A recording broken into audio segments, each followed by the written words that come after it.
How about this? Since this is a podcast film, right? And you're always trying to help people come out of certain situations. What's a good movie for someone that just left or is trying to get out that you personally picked out that has to do with this time? I think you already got the shirt for it. Is that one? I don't think so. No? I think Star Wars is like a generic good versus evil struggle, and the cult themes. There are some cult themes. Actually, Mandalorian's pretty on the nose. With Oh, cult is it? themes. Oh yeah, you know what? I still Yeah, haven't seen it yet. that's starting to explore Yeah. cult themes a little bit in Mandalorian. You know, towards the end or the second season when they're like, yeah, we could all take off helmets, and he's like, Yeah. what do you mean you could take off your helmet? Yeah. He's like, why are you all taking off your It's helmets? strongly hinting at the fact that he wound up in Wound up in a cult, yeah. So Oh, yeah. is he waking up? Yeah, He's honestly, waking up? Starting he's to waking flex up, a little bit, Yeah, yeah. he's showing off. So that's the one that you would recommend to watch then? No, I would go for The Village, The Village, which okay. is a film by M. Night. Give us a summary about the film then. So I'll try not to spoil it, but basically, you know how his films have always got a massive twist.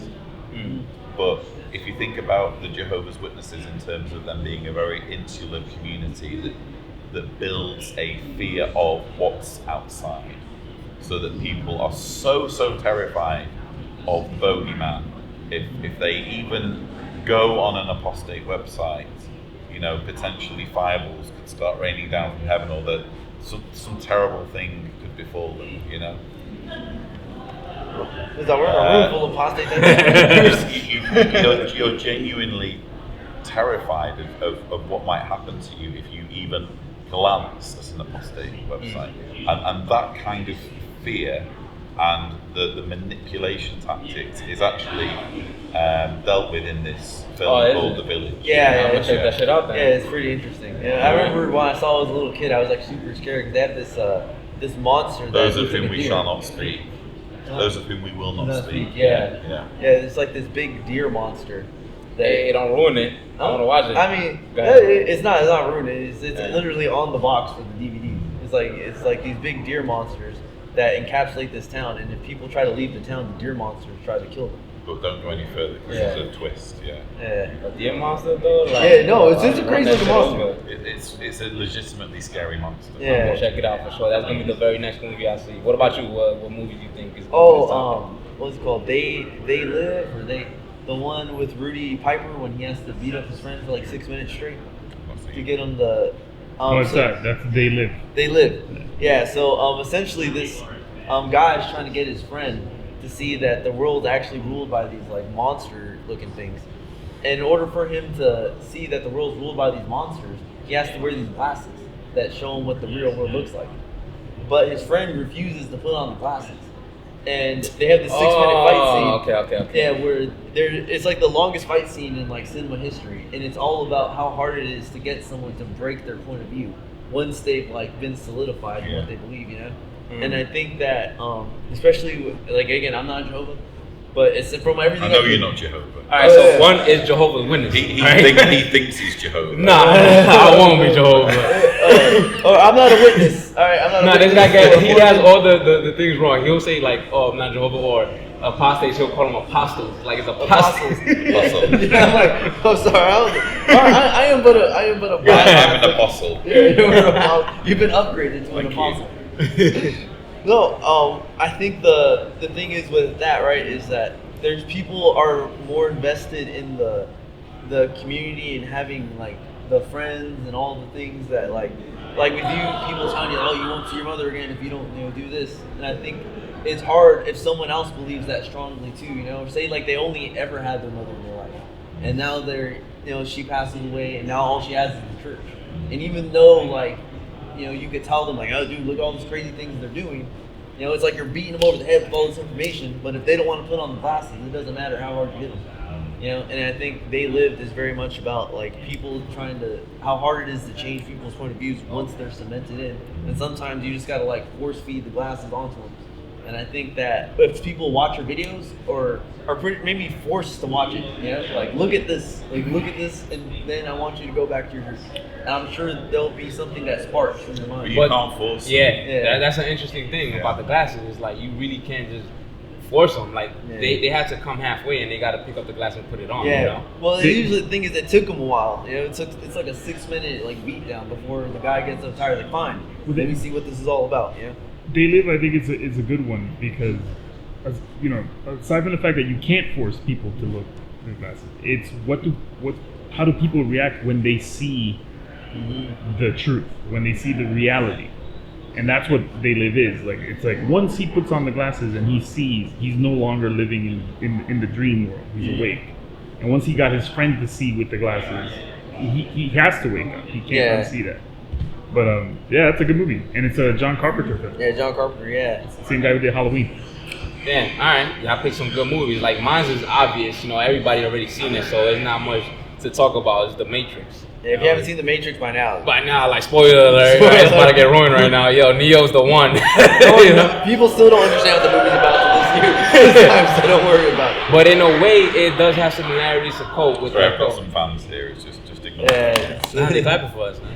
Let's go. Yeah, I'll be there later. Just So about the whole blue pill, red pill thing, you know, there are people that are in the cult that truly wish that they don't want to find out, and a lot of them are, you know, it's not about intelligence and stuff like that. A lot of people, it's just Google, bro. It takes you 5 minutes, you know what I mean, to know everything about everything.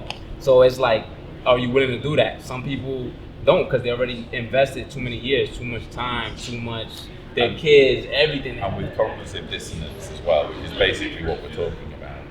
What I've learned doing my activism and interviewing experts on this is that cognitive dissonance is a survival trait. We need it. We all have it. Oh yeah, to a certain extent, right? If you are willing to change your mind the moment someone presents you with information that debunks your previous view, it's very, very difficult for you to have a sense of self.